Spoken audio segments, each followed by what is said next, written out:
의원님도 검사 출신이신데요. 검찰총장이 비아폰 쓴다는 얘기 혹시 들어보셨어요?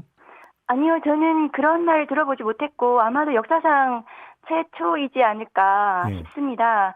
그 윤석열 정권이 검찰 정권이지 않았습니까? 예. 그래서 검찰총장에게 지급된 비화폰으로 어떤 그 검찰권 남용, 국기문란이 있었는지 수사로 밝혀져야 된다고 생각합니다. 그러니까요. 아니, 그러니까 지금 이게 비아폰이 언제 지급했는지 좀 확인이 안 되고 있는 거고, 왜 지급했는지 좀 확인이 안 되고 있는 거 아니겠습니까? 예, 그렇습니다. 근데 아무튼, 자, 이 심우정 검찰총장의 해명은 일단 이런 겁니다. 이 통화에서 개별 사건을 논의한 적은 없고, 검찰 그 정책과 행정에 대해서 이야기했다. 이런 해명을 했는데, 이건 어떻게 평가하세요?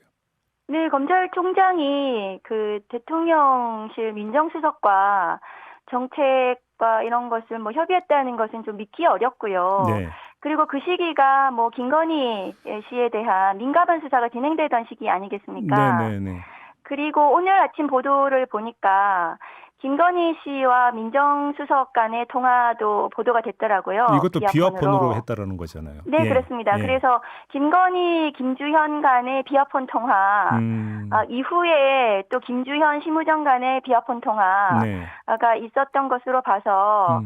그 수사 대상자인 김건희 씨가 네. 그 민정수석을 통해서 검찰총장에게 수사 지휘를 한 것이 아닌가 음. 이런 의심이 드는 대목이거든요. 그러니까 여기서 정황이 이 시점이 어떤 시점이냐면 명태균 씨 관련 수사가 이제 그 피치를 올릴 때라는 점 하나와 도이치 건에 대해서 무혐의 결정 내리기 직전이었다라는 건데 심우정 검찰총장 측은 또 이런 해명을 했어요. 도이치 건 같은 경우는 검찰총장 지휘권이 박탈됐기 때문에 그런 얘기를 할 수도 없었다. 이런 취지로 해명을 했는데 이건 어떻게 평가하세요?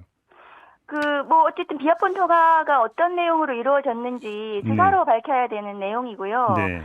당시에는 뭐 도이치뿐만이 아니라 명태균 관련 수사, 그다음에 음. 명품백 수사 이런 것들이 진행 중이었던 거거든요. 네네네. 그리고 검찰청법 8조에 따르면 검찰총장을 지휘할 수 있는 것은 법무부 장관이고 예. 대통령실은 어떤 수사 개입이나 뭐 이런 뭐 그런 것도 해서는 안 되는 것입니다. 음. 사건과 관련해서 네. 그것은 공무상 비밀 누설이 될 수 있고 국기문란이 될 수 있는 것이죠. 예. 근데 지금 곰곰이 생각해 보면 지난 5월 9일 내란 수사 관련해서 경찰이 경호처로부터 비화폰 내역을 그 임의 제출 받을 때 현장에 검찰이 가서 검경이 대치 중이다 이런 언론 보도가 있었거든요. 네네네. 그때 그러면 검찰은 증거를 수집하러 간 것이 아니라 음. 그 검찰총장 등등의 이제 그 비화폰 이런 뭐 내역이 밝혀질까가 두려워서 네. 그것을 뭐 방어하기 위한 목적으로 거기 가서 그 제출받으려고 했던 것이 아닌가 음. 그런 의심도 드는 대목입니다.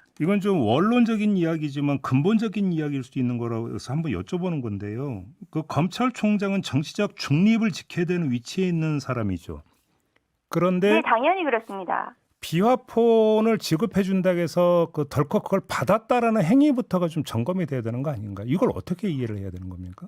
예, 지금 윤석열 정권에서 비화폰의 지급이 뭐 영부인인 김건희 씨한테도 지급이 됐다는 거 아닙니까? 예. 그러니까 이 비화폰을 지급받은 사람들 간에 어떤 식의 국정농단이 있었는지를 수사로 밝혀야 특검 수사로 아마 밝혀야 될 부분이라고 생각하고 예. 심우정 검찰총장의 이 비화폰 사용과 관련해서도 그 김건희 특검법에 보면은 2조 1항 15호에 따르면은 김건희 그 수사 대상 범죄의 수사를 방해한 이런 부분도 이런 의혹도 수사에 그 포함되어 있거든요. 네. 그러면 심우정 검찰총장의 이 비화폰 사용 자체도 당연히 김건희 특검법의 수사 대상이고 심우정 검찰총장은 뭐 수사를 받아야 되는 상황인 것 같습니다. 근데 여기서 좀 그 심우정 검찰총장의 해명이 뭐냐면 이 비화폰 전임자인 이원석 전 총장 비화폰을 인계받아 사용한 거다 이렇게 해명을 했다고 하거든요.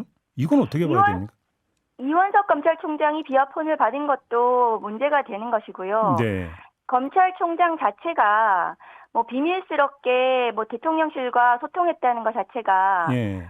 굉장히 뭐 문제입니다. 그것은 검찰권의 남용 혹은 국기문란 이런 문제로 번질 수 있는 사안입니다. 그러면 지금 의원님이 말씀하신 대로 이 자체가 지금 특검의 수사 대상이 될 수밖에 없다 이런 말씀이신 거죠? 특검의 수사 대상이 당연히 되고 네. 김건희 특검법뿐만이 아니라 뭐 검찰이 그 지난 12.3 내란 당시에 네. 어떤 역할을 했는지가 사실 규명되지 않았지 않았습니까? 네네네. 그 당시에 뭐 그 선관위에 검찰이 올 것이다. 이런 방첩사 간부의 얘기가 있고 실제로 대검 간부가 또 통화한 이런 부분도 언론에 나오지 않았습니까? 네네네. 그러면은 계엄과 관련해서도 검찰이 거기에 공모라든가 이런 부분들이 드러나야 되는 부분이고 그러면 조은석 특검은 네. 그 검찰에 친정인 검찰에 칼을 대서 검찰이 12.3 내란에 가담한 부분에 대해서도 예. 당연히 조사해야 되고 그것이 이제 비화폰의 지옥문이 열렸다. 저는 그렇게 생각하거든요. 비화폰의 통화를 추적해서 예. 그런 부분들을 충분히 규명해야 된다. 그렇게 생각합니다.